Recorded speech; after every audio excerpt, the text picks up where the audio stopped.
Di alam semesta ini hanya 3 keluarga. Ada ahlul dunya, ada ahlul akhirah, ada ahlullah. 3 aja. Ahlul dunya, mereka adalah orang yang beramalnya, baca Qur'annya untuk dunia, baca Qur'annya untuk kesejahteraan dunia, baca Qur'annya untuk popularitas, baca Qur'annya, ngajarnya, ngafalnya untuk mengumpulkan umat, untuk dirinya, bukan untuk Allah Subhanahu wa ta'ala. Mau kaya baca Waqiah, itu ahlu dunia itu. Mau sakti baca inna batsya rabbika lasyadid, pukul, itu ahlu dunia. Pengen melet, padahal ayatnya tuh. Saya nggak usah bacain, ntar pada praktek semua. Dibacain dekat kerbau, kerbaunya yang lengket. Ahlul akhirah, siapa ahlul akhirah? Mereka tidak baca Waqiah bukan pengen kaya, tapi ingin mendapatkan darajah fil jannah, makom di surga. Itu yang Nabi katakan, ya. Alladzi yaqra'ul Qur'an wa huwa mahirun bih ma'a safaratil kiramil bararah. Itu nama malaikat.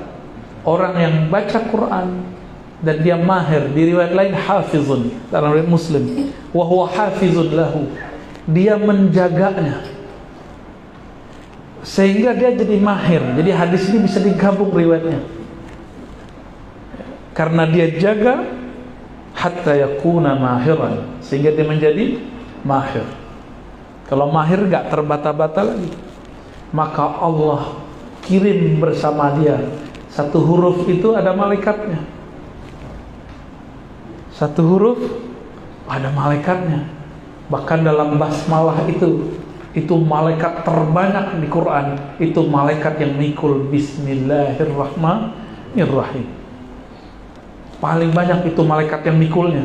Kalau kita dibukakan mata batin oleh Allah, mungkin kita pingsan-pingsan.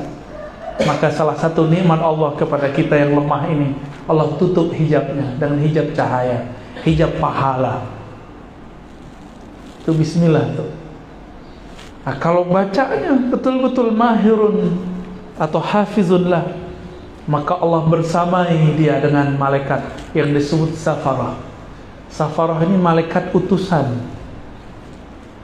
Malaikat utusan, safarah artinya utusan yang bersafar untuk membersamai orang ini. Kiramil bararah, yang sangat pemurah, bararah, sangat terpuji. Ini ahlul akhirah. Ahlul, biasanya anak-anak, orang-orang muda, orang baru hijrah dengar hadis ini dia semangat baca Quran, karena ingin bersama dengan malaikat.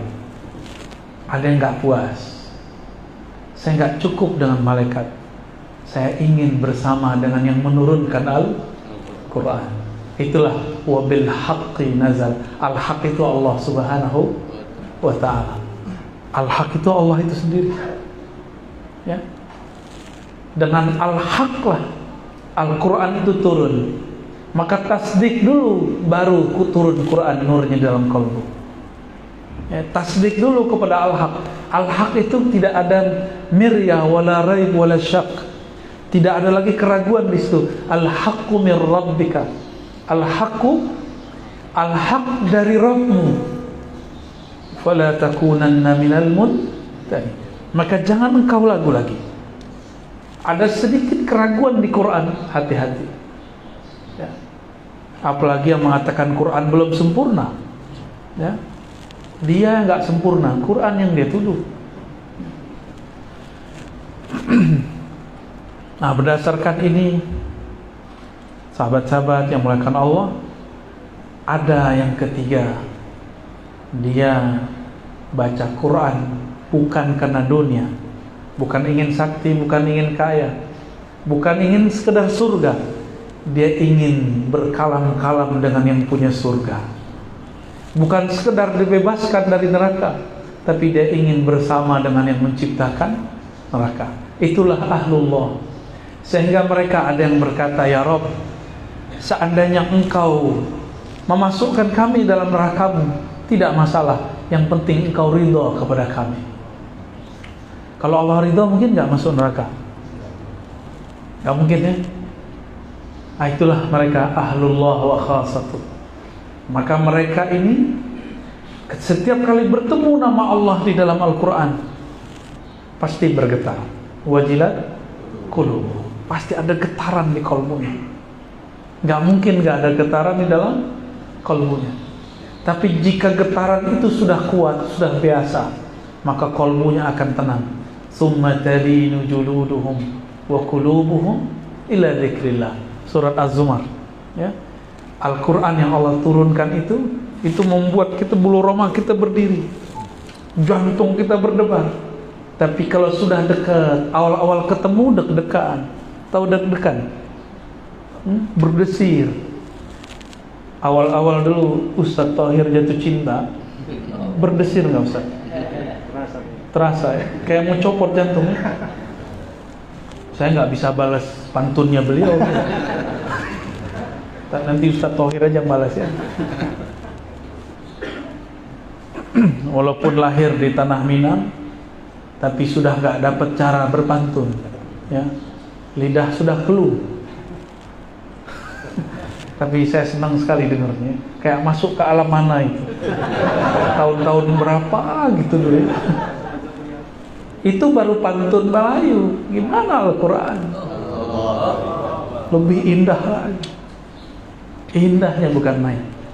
Hatta Nabi SAW yuhibbu ayasma' min ghairi. Nabi itu juga senang mendengar dari selainnya. Dipanggillah Ubay, penghafal Al-Quran, turun ke Nabi, diturunkan ke Ubay. Apa kata Nabi kepada Ubay bin Ka'ab radhiyallahu ta'ala anhu? Wahai Ubay, ikra, bacakan kepadaku. Apa kata Ubay? Ya Rasulullah, apakah aku membacakan kepada engkau sedangkan Quran turun kepada engkau? Masyhur hadisnya, hadis Sahih Bukhari. Lalu Nabi mengatakan sallallahu alaihi wasallam, Allah memerintahkanmu untuk membacakannya kepadaku di satu redaksi. Apa kata Ubay? Samani Rabbi, Allah menyebut namaku. Karena Ubay ahlullah, dia kekasih Allah, disebut nama dia oleh kekasihnya, maka dia bergetar. Samani Rabbi, bergetar itu Ubay. Jadi dia bergetar dulu baru bisa baca Quran. Allah menyebut namaku wahai Rasulullah. Nabi mengatakan na'am sallallahu alaihi wasallam. Bayangkan nama kita disebut oleh pemimpin negeri yang adil, disebut oleh pejabat yang amanah. Senang nggak? Kalau sama yang nggak adil kita nggak senang, ya. Kawan saya mantan pejabat, mantan, diundang oleh menteri untuk sholat id di sampingnya. Itu jadi bahan cerita dia. Senangnya bukan main. Aku masih disebut oleh Pak Menteri, Bu Menteri. Itu baru yang nyebut, yang ngundang siapa? Menteri. Bagaimana jika yang menyebut, yang mengundang, yang memerintah langsung pemilik alam semesta ini? Maka Ubay namanya terkenal tidak hanya di bumi, namanya harum sampai ke langit, bahkan sampai ke arasnya Allah Subhanahu wa ta'ala. Maka Nabi hanya seperti Ubay lah yang pantas membacakan Quran ke Nabi sallallahu alaihi wasallam. Maka dibacakan oleh Ubay. Di saat itulah Ubay, ya, membaca di depan Nabi. Itu awalnya, itu disebut rabitah. Membaca Quran di hadapan guru, supaya lenyaplah memandang guru. Yang dipandang adalah Sang Maha Guru, Allah Subhanahu wa ta'ala. Itulah yang disebut ahlullah. Jika dia baca Quran seakan-akan dia di hadapan Rasulullah sallallahu alaihi wasallam. Tapi kan kita tidak bertemu Rasulullah, maka perlu berguru. Ingat kita baca depan guru. Nanti rasa itu akan Allah turunkan, Allah naikkan sampai kepada baginda Rasulullah SAW. Dari Rasulullah lenyaplah semua itu. Wa ma baqiya illallah. Yang tersisa rasa itu, pandang itu hanya Allah Subhanahu wa taala. Baru orang ini yakhiruna sujada, dia dibacakan Quran, dia tersungkur sujud karena saat itu yang terpandang dalam dirinya cuma Allah Subhanahu wa ta'ala. Ya, maka para asatidz, PR kita masih banyak mau jadi ahlullah. Ya, jangan-jangan kita baca Quran masih karena ada jamaah, suaranya disudes-sudeskan supaya besok diajak umroh bareng. Ya, suaranya dimatrut-matrutkan, ntar matrut jadinya. Tahu matrut? Ditolak. Suaranya diafasi-afasikan, ya, misyari-misyarikan. Udahlah, bacalah Quran dengan bahasa kita, dengan suara kita. Suara yang indah itu bukan suara fulan. Sayyidina Abu Bakar As-Siddiq disebut oleh Rasulullah, suruh dia jadi Quran, jadi imam salat baca Quran. Sayyidina Abu Bakar, apakah dia aqra dalam artian ahsanuhum sautan? La. Apakah dia orang yang paling bagus bahasa suaranya? Tidak. Tapi kok disuruh Abu Bakar jadi imam? Karena setiap kali dia baca bismillah, dia bergetar takut merasa hadir yang punya nama. Dengan nama Allah, nama tidak pernah pisah dari yang punya nama. Itulah rasa yang muncul pada Sayyidina Abu Bakar. Maka baru dia takbir Allahu Akbar, suaranya langsung hilang. Takbir naik, salat sempurna. Wusul dia kepada Allah Subhanahu wa ta'ala. Maka dia baca Quran, suaranya seperti orang nangis, terisak-isak. Awal saya dulu selesai suluk 40 hari, saya baca Al-Fatihah, baru bismillah saya nggak sanggup. Baru paham, oh ini baru secercah, setitik rasa Abu Bakar As-Siddiq radhiyallahu ta'ala anhu. Kita mau pindah ke Ar-Rahman, itu sudah nggak sanggup. Betapa besar dan beratnya nama itu. Sekarang orang jadikan untuk musabaqah, boleh, tapi niatnya harus benar. Malah dijadikan bahan berdebat. Itu orang yang berdebat dengan ini nggak mengerti rahasia asma-asma di dalamnya.